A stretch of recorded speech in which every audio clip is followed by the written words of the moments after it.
Nobody has a problem with the Chinese people standing together and having their community and having their businesses and even painting the things in their own colors from their native language. But don't let black people try to get together. Don't let them try to come up with a Lagos town or a Kenya town. All of a sudden now something is wrong. You know why? Because that's the way this nation has been built. It's been built on the fact that black people are inferior and white people are superior. It's a fact. You might as well face it. If you don't like it, guess what?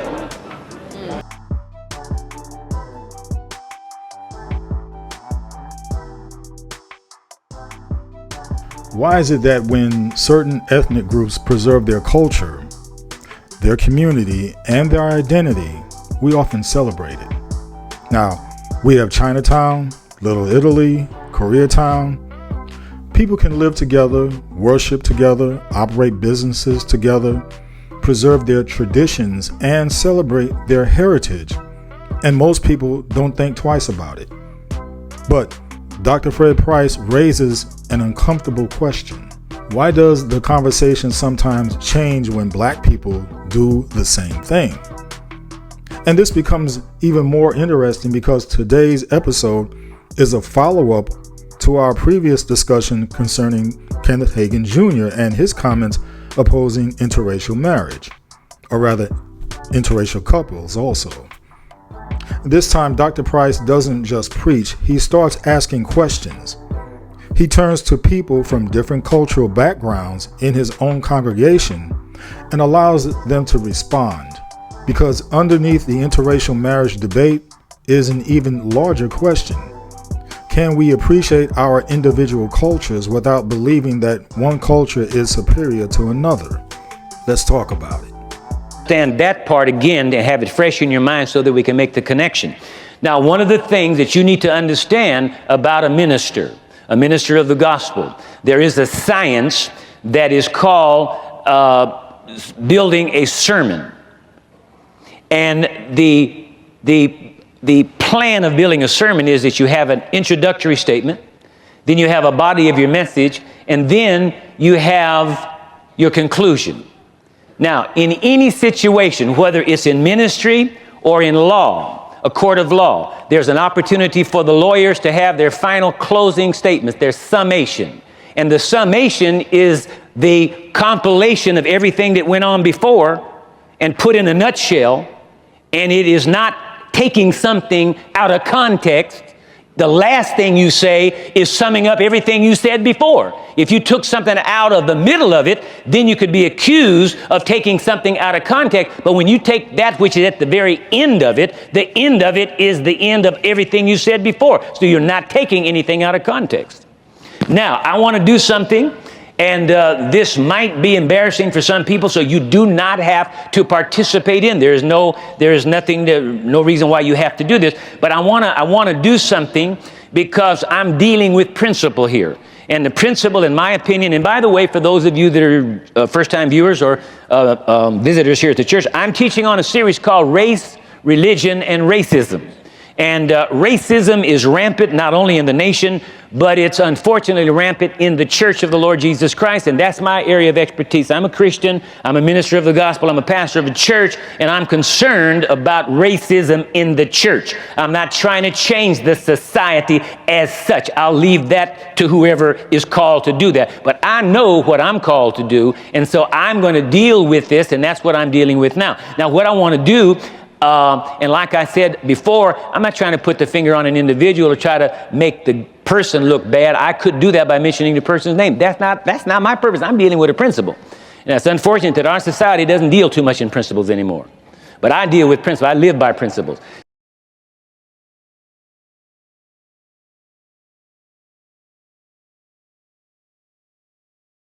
So what I want to do is I want your, this is a roving reporter, I want your candid reaction to what you just heard. You're sitting in a church, and your pastor gets up and says what he just said. How does it strike you? What does it leave you with? What impression do you draw from his comments or his remarks?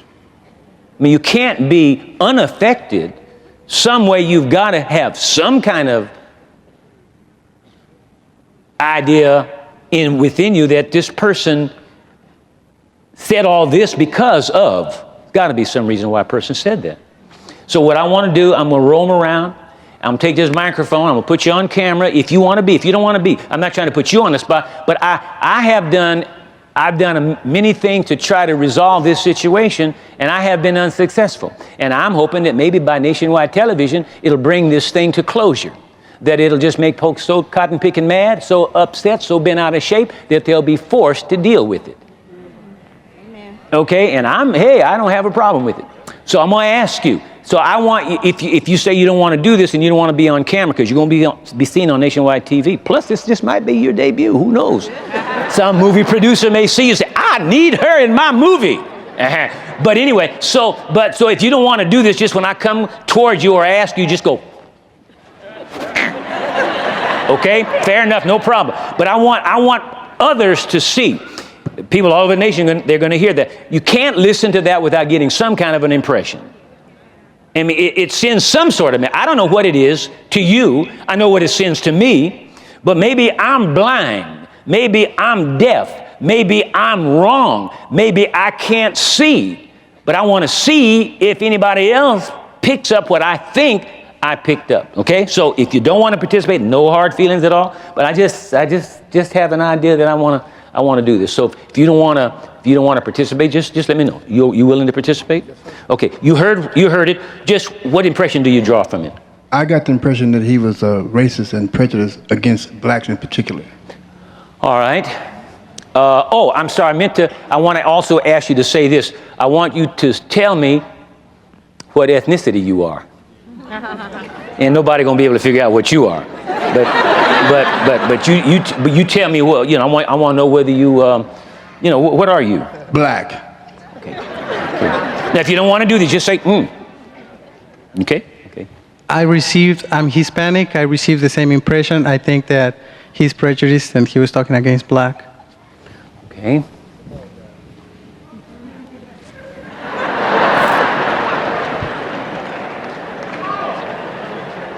You willing?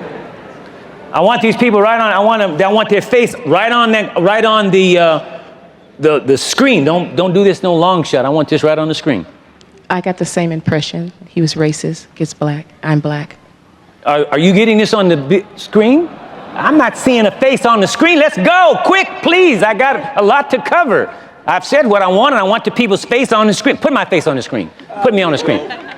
Put it on the screen. There you go. Right on the screen.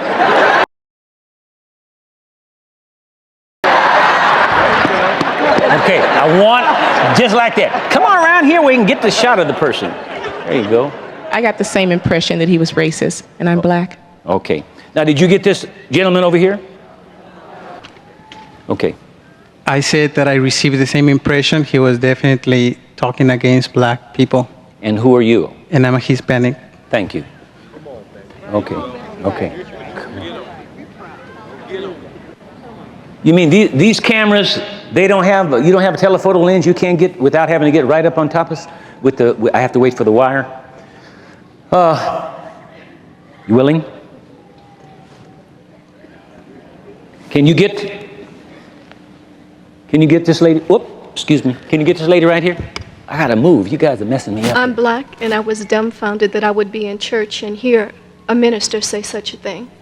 So what's your impression of what he said? That he was definitely racist. Thank you. You willing? Can you get this lady on? I feel that he was very racist, and I didn't like what he had to say, and I'm black. Okay. You willing? I feel that he was racist, double-minded, contradictory, and I am Caucasian.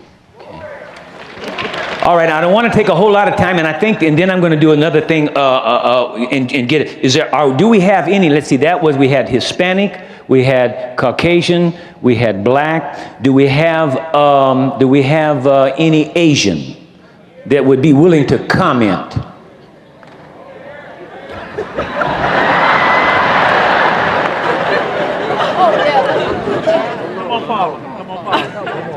Can the camera get on her right here? Okay, good. I was very upset and my feelings were hurt, and I'm part Japanese and I'm part black. Any other Asian that's not part anything? I mean a real thoroughbred. Oh, yeah, my brother over here, okay. Now listen, I want you to be honest. Don't say something you think I want to hear. I'm not interested in that. I'm interested in getting the pulse of how did this come across? Because see, this man is a leader of people. He speaks on behalf of the Church of the Lord Jesus Christ. It's representative, okay? And if what he says is agreeable to everybody, that sends a strong message. Don't you understand? There's a principle here. It's not comfortable. It's embarrassing. I don't like it, but I'm not going to shirk my responsibility. This is one of the things that has to be done in order to clear up a situation. I'm sure that a surgeon doesn't just relish the idea of having to get in there and dig in somebody's stinking, filthy body that's rotting out, blood squirting everywhere, that he just loves that because he's a vampire and wants to dig in there. But if he doesn't do that, the patient could die. And that's what it's going to take to fix the situation. He's going to have to wade through that blood. He's going to have to get it all over him, but he's got to get that job done. And if he has a heart to help people, he's got to do it. I don't care how comfortable or messy it may be. Now, where is oh yeah, my brother right here. I'm personally very surprised to hear from that minister that he feels that way about blacks. And I think there is a sense of racism in that message. And you are? And I'm Korean American. All right, thank you very much. Now, here's what I want to do. How many of you, now we've heard, now these are different people that spoke, okay? And they all really said the same thing. How many of you got the same impression? Would you lift your hand? Wave your hand. Now, cameras, pan this whole audience. Pan it. Get it. I want you to keep on waving. I want to get enough of this. Wide shot, get a wide shot. Maybe you can do the overhead shot. Hurry up. Pronto. Vámonos. Quickly. Well, no, we can't. Yeah, that's it. Get the hands. All right, thank you. Because this is important. Now, I closed with this last time. This tape was given to me by a delegation of black ministers who were hurt, outraged, and bewildered by its content. They were doubly mystified by it coming from a ministry which was held in such high esteem in the charismatic community. They came to me because of my long-standing relationship with this ministry. I had to respond.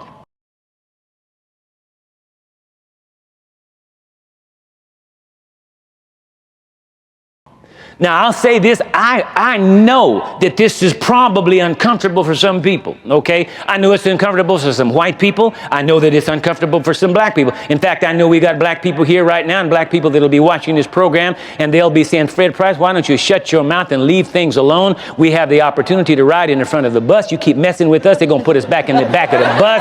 And why don't we never had it so good? Why in the world don't you leave this thing alone? Okay, well, you know, to each his own. I have an assignment from God, and I got to deal with this. Messy, I don't really like it. I wish it had been dealt with before I got here, but I'm committed. I'm committed to do the job God assigned me. And you black folk, you need to get your head screwed on right and listen, and recognize this fact. You may think that you got it real good right now because you riding in the front of the bus.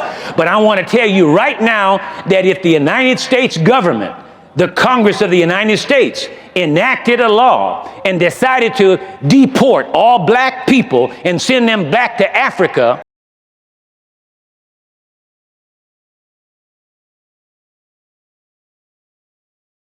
I wonder how many of your white friends would be willing to go back to Africa with you. And I wonder how many of you black folk are the white folks going to leave here when all the rest of us are on the boats heading back to Africa. If we don't learn how to stand together, not against anybody, but once and for all in our lifetime, stand for us.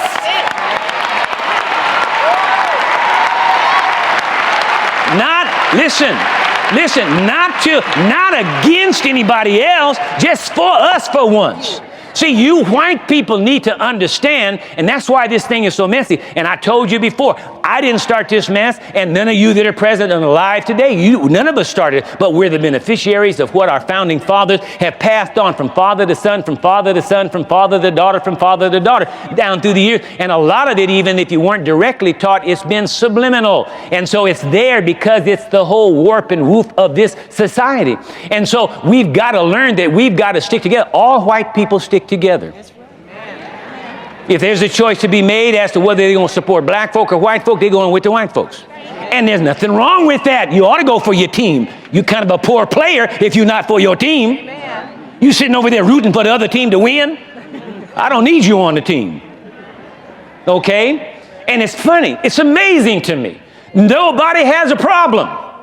I was born and raised in Santa Monica, California. I've lived here in LA all my life. I've gone to grammar school, junior high, and high school and college here in the Los Angeles area. I can tell you that up here on Vermont Avenue, as you go north, you get to a street called Olympic Boulevard. And if you go east or west on Olympic Boulevard and a few blocks in between, north or south, all you see is big signs that are in Korean, in the Korean language. Listen, there was a time when there were no Koreans here. Now, all of a sudden, they have moved into that area. They have their own stores, their own restaurants, their own laundries, their own everything. Not only that, they have their own language. They put their own language up on the wall where can't nobody else read it. And then the city, the city of Los Angeles even allows them to post a sign and call it Korea Town. Now, I'm not knocking that. Don't misunderstand. I'm not knocking that. What I'm trying to say, nobody protests that. Nobody. I haven't heard anybody protest the fact. What are those Koreans doing down there with a town called by their name? Go downtown to a place called Chinatown, and it looks like you in China. They've got the pagodas, they got the Chinese lions, they got the color scheme, they've got all the paraphernalia that supports China. They even serve Chinese food, and they don't give a care whether you come down there and eat their food or not. They put that food out there because that's it. Nobody has a problem with the Chinese people standing together and having their community and having their businesses and even painting the things in their own colors from their native language. But don't let black people try to get together. Don't let them try to come up with a Lagos town or a Kenya town. All of a sudden now something is wrong. You know why? Because that's the way this nation has been built. It's been built on the fact that black people are inferior and white people are superior. It's a fact. You might as well face it. If you don't like it, guess what? Okay? And so we have to deal with it. This man is a representative of thousands and thousands of people. There are many, many people. And that's why these blacks, they came to me, and because of this long-standing relationship that we had, I, as a black person, I have to act. I have to act. I'm black, if you didn't know it. I'm black.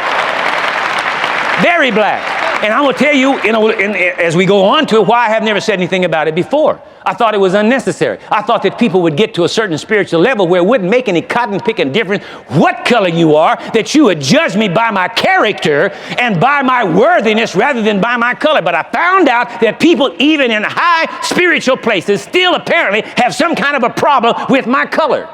So I decided I need to come on down to the people that are going to ultimately support me, and we're going to be on the boat together, and you ain't going to be standing on the curb or on the shore watching me go. Okay? Now,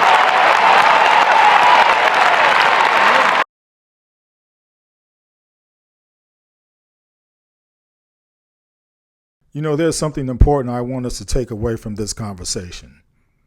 Unity doesn't require uniformity. Chinese Americans don't have to stop appreciating Chinese culture to respect black culture. Italian Americans don't have to abandon Italian heritage to respect Korean culture. And black Americans shouldn't have to abandon black history, black culture, or black community in order to prove that we accept everybody else.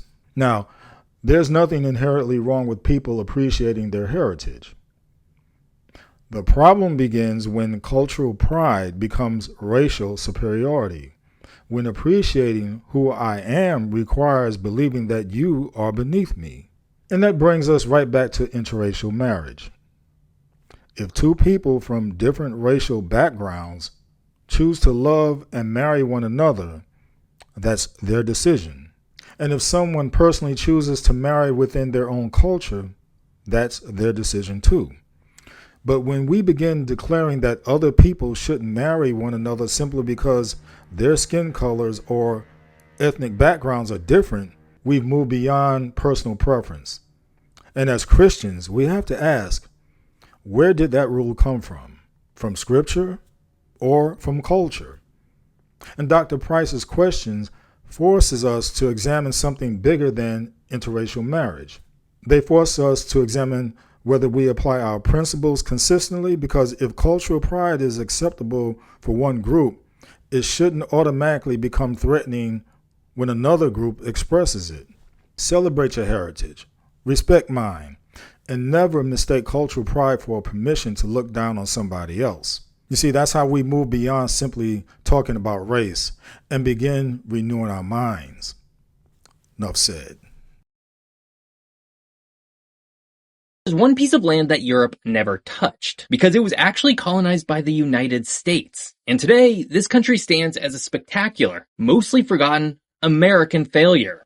When European explorers, first the Portuguese in the 1400s, finally anchored off this coast, they didn't find an empty wilderness. They found a bustling trade hub. They named it the Pepper Coast, after the highly prized Malagueta pepper that grew there. Unfortunately for these locals, peppers weren't the only thing the Europeans came for. By the 17th and 18th centuries, the coastal geography made this region a tragic and highly active zone for the transatlantic slave trade. Countless indigenous people were captured, forced onto ships, and sent across the ocean in chains, never to see their homeland again. But in a bizarre twist of historic irony, the exact same ocean currents that pulled European slavers away from this coast were about to bring something completely unprecedented back to it. Ships full of free Black Americans, sent by a society that didn't want them. To understand how Liberia came to be, we have to jump across the Atlantic to the United States in the year 1816. At this point in time, the U.S. was growing, and so was its population of free Black Americans. After all, by the year 1800, 8 states, all located in the Northeast, had abolished slavery entirely. This demographic reality sparked a panic among a very strange, unholy alliance of white Americans. On one side, you had white abolitionists, who believed paternalistically that Black Americans would never achieve true equality in a deeply racist America and needed their own country to thrive. On the other side, you had wealthy Southern slaveholders, who were terrified that a growing free Black population would inspire slave rebellions or, God forbid, a country that completely abolishes slavery forever. Despite their radically different motives, these two groups came together to form the American Colonization Society. Their goal was simple: raise money, acquire land in Africa, and ship free Black Americans across the ocean. It was framed as a grand humanitarian mission, but in reality, it was a massive, federally subsidized eviction. In 1822, the American Colonization Society successfully acquired a small strip of land at Cape Mesurado, mostly by pointing guns at the heads of local indigenous chiefs. Soon after, the first wave of African American settlers arrived. They named their new coastal settlement Monrovia, after the sitting U.S. President James Monroe. But if you think these settlers arrived and immediately formed a harmonious bond with the local indigenous tribes, you're in for a shock. The new arrivals, who became known as Americo-Liberians, didn't view themselves as Africans returning to their ancestral homeland. Culturally, linguistically, and religiously, they were Americans, no different from someone living in Boston or New York City, and they brought these American ideals with them. They built Southern-style plantation homes with wraparound porches. They wore heavy wool top hats and Victorian dresses in the sweltering 90-degree tropical humidity. They spoke English, practiced Christianity, and viewed the local indigenous tribes as uncivilized.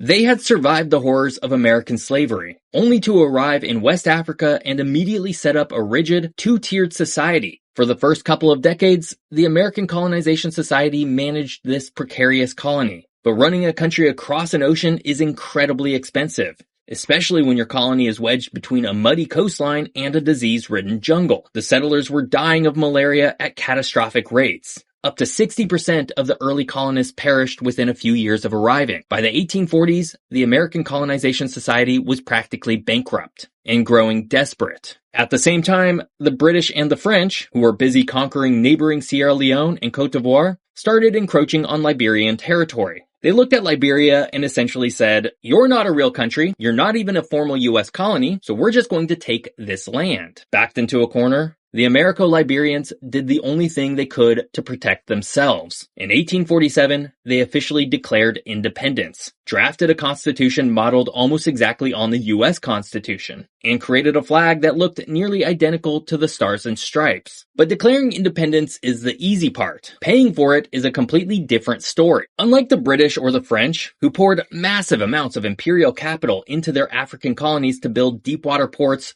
railways, and telegraph lines to extract resources, the United States basically washed its hands of Liberia. The US government refused to formally recognize Liberian independence for another 15 years. Primarily because Southern politicians didn't want a black ambassador walking around Washington, D.C. Remember, this was leading up to and then during the American Civil War, which was directly about slavery. Slave states absolutely did not want a free black country to exist.